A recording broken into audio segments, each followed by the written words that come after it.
Russia Ukraine యుద్ధం ముదురుతున్న నేపథ్యంలో రష్యాకు ఉత్తర కొరియా నుంచి తిరుగులేని సపోర్ట్ లభిస్తుంది. రష్యాకు బేషరతు మద్దతు తెలుపుతున్నట్లుగా ఉత్తర కొరియా ప్రకటించింది. తాజాగా ఉక్రెయిన్ డ్రోన్ దాడులను తీవ్రంగా ఖండించింది నార్త్ కొరియా.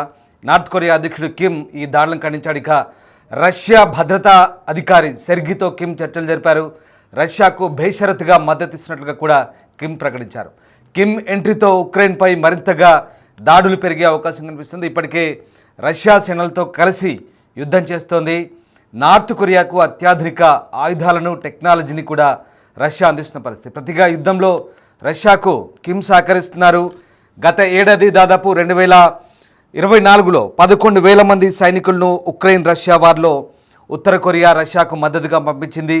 ఈ ఏడాది జనవరిలో కూడా దాదాపు మరొక 3,000 మంది సైనికులను పంపించింది. దీంతో తాజాగా 14,000 మంది సైనికులు ఉక్రెయిన్పై పోరాటంలో ఇప్పటికే యుద్ధ భూమిలో పనిచేస్తున్నారు. ఇందుకు రష్యా అధ్యక్షుడు పుతిన్ కూడా వారిని పొగుడుతున్న పరిస్థితి కనబడుతోంది. ఈ నేపథ్యంలో ఉక్రెయిన్ ఆరోపించినట్టుగా కూడా ఉత్తర కొరియా స్పందించింది. తమ సేనలు రష్యాకు మద్దతుగా పనిచేస్తున్నాయంటూ బహిరంగంగా ప్రకటించిన పరిస్థితి. ఇప్పుడు తాజాగా మరొకసారి బేషరతు మద్దతు అందిస్తామంటూ కిమ్ నుంచి స్టేట్మెంట్ రావడంతో ఒక్కసారిగా యుద్ధంలో పరిణామాలు వేగంగా మారే అవకాశాలు కనిపిస్తున్నాయి. ఈ మేరకు కిమ్ ప్రకటించినట్టుగా అక్కడి అధికారిక మీడియా కూడా వెల్లడించిన పరిస్థితి కనబడుతుంది. ఉక్రెయిన్తో యుద్ధం విషయంలో సహా అన్ని కీలకమైన అంతర్జాతీయ రాజకీయ సమస్యల్లో రష్యా వైఖరిని, ఆ దేశ విదేశాంగ విధానాలను ఉత్తర కొరియా బేషరతుగా మద్దతిస్తుందంటూ కిమ్ చెప్తున్నారు. ఇక ఈ భేటీలో ఇరు దేశాల వ్యూహాత్మక భాగస్వామ్యం బలోపేతం వంటి అంశాలపై ఇరు నేతలు కూడా చర్చించినట్టుగా తెలుస్తోంది. ఇక ఈ ఏడాదిలో షోయగు ఉత్తర కొరియాలో పర్యటించడం, రష్యా భద్రతా అధికారి షోయగు ఉత్తర కొరియాలో పర్యటించడం ఇది రెండోసారిగా చెప్తున్నారు. ఆయన గత మార్చిలోనే ఉత్తర కొరియాలో పర్యటించి కిమ్తో భేటీ అయ్యారు.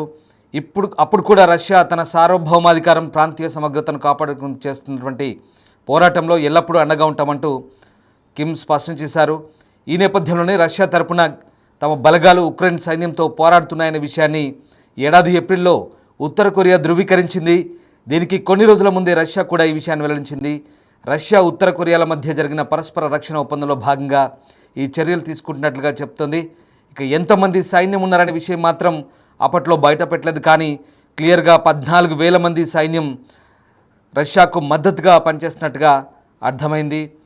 ఇక ఈ నేపథ్యంలోనే రష్యాకు ఉత్తర కొరియా బేషరతు మద్దతు ప్రకటించిన తాజాగా బుధవారం ఉత్తర కొరియా రాజధాని ప్యోంగ్యాంగ్లో Russia security council secretary Sergei షోయగుతో కిమ్ జోంగ్ భేటీ తర్వాత ఈ అంశాలన్నీ కూడా బయటపడ్డాయి. ఈ సమావేశంలో ఇరు దేశాల మధ్య వ్యూహాత్మక భాగస్వామ్యాన్ని మరింత బలోపేతం చేయడంపైనే నాయకులు చర్చించినట్టుగా తెలుస్తుంది. ముఖ్యంగా యుద్ధం వల్ల దెబ్బతిన్న కుర్స్క్ ప్రాంతం పునర్నిర్మాణం గురించి కూడా మాట్లాడారు. ఇటు షోయగు ఉత్తర కొరియాను సందర్శించడం కూడా రెండోసారిగా చెప్తున్నారు. గత ఏప్రిల్లో రష్యా తరపున తమ దళాలు ఉక్రెయిన్ సైన్యంతో పోరాడుతున్నాయంటూ ఉత్తర కొరియా ధృవీకరించిన తర్వాత ఇప్పుడు ఈ ప్రకటన రావడం మరింత ప్రాధాన్యత సంతరించుకుంది. గతంలో కుర్స్క్ ప్రాంతాన్ని రష్యా ఆక్రమించినప్పుడు ఉత్తర కొరియా సేనలే చాలా కీలకంగా వ్యవహరించాయంటూ వచ్చిన వార్తల నేపథ్యంలో ఇప్పుడు మరొకసారి ఇటు ఉత్తర కొరియా స్టేట్మెంట్ ఆసక్తిని రేపుతోంది. రైట్, మా కొలీగ్ సయ్యద్ జైన్ అవుతున్నారు. సయ్యద్, ఇప్పుడు ఉత్తర కొరియా చాలా బాహాటంగా ప్రకటిస్తోంది రష్యాకు ఈ యుద్ధంలో ఉక్రెయిన్పై పోరాటానికి బహిరంగ మద్దతును, అలాగే బేషరతుగా భవిష్యత్తులో మద్దతు ప్రకటిస్తామంటూ చెప్తున్న అంశంతో ఒక్కసారిగా ఉక్రెయిన్ రష్యా వార్కు సంబంధించి ఎలాంటి కీలక పరిణామాలు చోటు చేసుకునే అవకాశం కనిపిస్తుంది? ప్రధానంగా ఉక్రెయిన్పై పోరాటంలో రష్యాకు ఉత్తర కొరియా మద్దతుతో యుద్ధం ఎలాంటి మలుపు తిరిగే అవకాశాలు కనిపిస్తున్నాయి? రామ్, రష్యా ఉక్రెయిన్ మధ్య గత 3 ఏళ్ల నుంచి కూడా యుద్ధం సాగుతోంది. అయితే ఇరు దేశాలు నువ్వా నేనా అన్నట్లుగా దాడులు చేసుకుంటున్నాయి. తాజాగా ఆపరేషన్ స్పైడర్ వెబ్ పేరుతో కూడా ఉక్రెయిన్ రష్యాను దారుణంగా దెబ్బకొట్టింది. రష్యాకు చెందిన యుద్ధ విమానాలను కూడా డ్రోన్ల ద్వారా ఉక్రెయిన్ పేల్చేసింది. దీంతో రష్యాకు ఊహించని ఎదురు దెబ్బ తగిలింది. అయితే ఇక ఉక్రెయిన్ తో రష్యా జరిగించిన యుద్ధంలో కూడా ఉత్తర కొరియా సైన్యం సహకరించింది. ఉత్తర కొరియా అధ్యక్షుడు కిమ్ జాంగ్ ఉన్ కూడా తన సైన్యాన్ని రష్యాకి పంపించారు. అయితే తాజాగా ఉక్రెయిన్ భీకర దాడులు చేసిన నేపథ్యంలో రష్యా భద్రతా మండలి కార్యదర్శి సెర్గీ పొయిగుతో కిమ్ భేటీ అయ్యారు. అయితే ఉక్రెయిన్ పై చేసే యుద్ధానికి ఎలాంటి షరతులు లేకుండా బేషరతుగా రష్యాకు సపోర్ట్ చేస్తామంటే కూడా కిమ్ చాలా ఓపెన్ గా దీన్ని ప్రకటించారు. అయితే ఈ మేరకు ఉత్తర కొరియాలోని మీడియా కూడా దీనికి సంబంధించి కిమ్ ఇలాంటి ప్రకటన చేసినట్టు కూడా వెల్లడించింది. అయితే అలాగే ఇరువురి భేటీలో ఇరు దేశాల మధ్య వ్యూహాత్మక భాగస్వామ్యం బలోపేతం వంటి పలు అంశాలపైన కూడా వీళ్ళు చర్చించుకున్నట్టు తెలుస్తుంది. అదేవిధంగా కుర్స్క్ ప్రాంతం పునర్నిర్మించే అంశంపై కూడా మాట్లాడుకున్నట్లు కూడా మీడియా వెల్లడించింది. అయితే ఉక్రెయిన్ పై రష్యా 2022లో దండయాత్ర ప్రారంభించింది. అప్పటి నుంచి ఇరు దేశాల మధ్య యుద్ధం సాగుతూనే ఉంది. అయితే ట్రంప్ రెండోసారి అధికారంలోకి వచ్చాక ఉక్రెయిన్ రష్యా యుద్ధం ఆపేందుకు చాలా ప్రయత్నించారు. కానీ సౌదీ అరేబియా వేదికగా రష్యాతో అమెరికా చర్చలు జరిపింది. కానీ ఒక్కసారి కూడా దానికి సంబంధించి ఎలాంటి రిజల్ట్ కూడా రాలేదు. తాజాగా ఇస్తాంబుల్ వేదికగా మరోసారి చర్చ జరగాల్సి ఉండగా ఉక్రెయిన్ ఊహించని రీతిలో రష్యా వైమానిక స్థావరాలపై డ్రోన్లతో దాడి చేసింది. దీంతో రష్యా బాంబర్లు నాశనమయ్యాయి. దీనిపై ప్రతీకారం తీసుకునేందుకు కూడా రష్యా సిద్ధమవుతున్నట్టు సమాచారం. అయితే ఇప్పటికే కిమ్ మాత్రం తాము ఎలాంటి షరతులు లేకుండా బేషరతుగా కంపల్సరీ రష్యాకు తమ మద్దతు ఉంటుంది. ఇప్పటికే తమ సైన్యం రష్యాలో ఆల్రెడీ ఉంటూ ఉక్రెయిన్ కి అగేన్స్ట్ గా ఫైట్ చేస్తుందని చెప్పారు.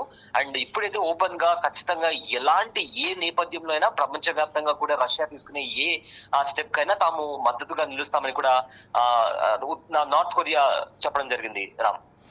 Right, yes, thanks for the update Syed. So ఇది మొత్తం మీద ఉత్తర కొరియా యుద్ధంలో పాల్గొంటున్నట్టు గతంలో ఉక్రెయిన్ నిఘా సంస్థ గతంలోనే బయట ప్రపంచానికి వెల్లడించిన పరిస్థితి. అయితే ఇప్పుడు తాజాగా ఉక్రెయిన్ పై యుద్ధంలో తాము స్వయంగా పాల్గొంటున్నట్లుగా నార్త్ కొరియా ప్రకటించడం ద్వారా ఈ అంశాన్ని బాహాటంగా వెల్లడించింది.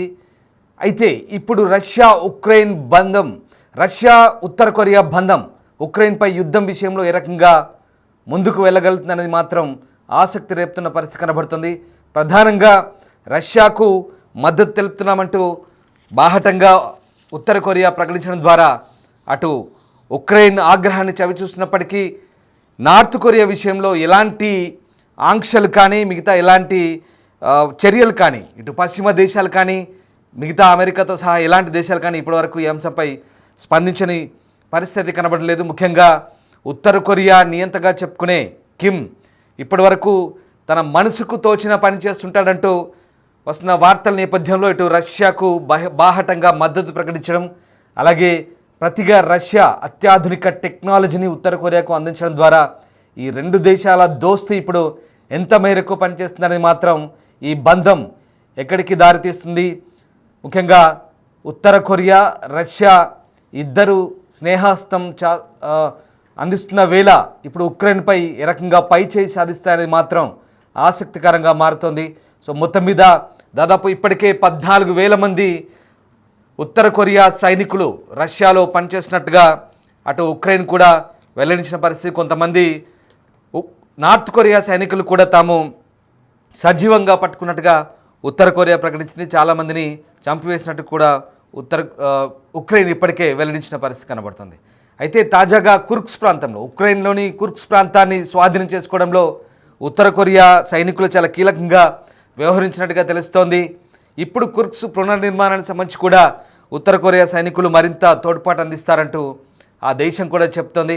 సో మొత్తం మీద రష్యా నార్త్ కొరియా బంధం ఏ రకమైనటువంటి పరిస్థితులకు దారితీస్తుంది మీరు కూడా కామెంట్ రూపంలో తెలియజేయండి. ముఖ్యంగా ఉక్రెయిన్పై యుద్ధం విషయంలో రష్యాకు ఉత్తర కొరియా సహకరించడం సరైనదేనా, మీ అభిప్రాయం ఏంటో కామెంట్ రూపంలో తెలియజేయండి. మొత్తం మీద ఈ రెండు దేశాలు కూడా బాహటంగా సైనిక సహకారం అందించుకుంటామంటూ ప్రకటన చేస్తున్న నేపథ్యంలో ఇటు రష్యా కూడా ఉత్తర కొరియాకు సైనిక సహకారం అందిస్తున్న నేపథ్యంలో ఈ పరస్పరం టెక్నాలజీని అందిపుచ్చుకుంటూ అలాగే సైనిక సహకారాన్ని అందించుకుంటూ మరింత బలాన్ని పుంజుకుంటున్న వేళ మరి అటు ఉక్రెయిన్కు కొన్ని యూరోపియన్ యూనియన్ దేశాలు అలాగే అమెరికాతో సహా నాటో దేశాలు వెనుక నుంచి యుద్ధాన్ని నడిపిస్తున్న ఈ సందర్భంలో ఈ రెండు దేశాల కలయిక ఇప్పుడు యుద్ధంలో ఎలాంటి పరిస్థితులకు దారితీస్తుందనేది మాత్రం ఉత్కంఠగా మారుతోంది.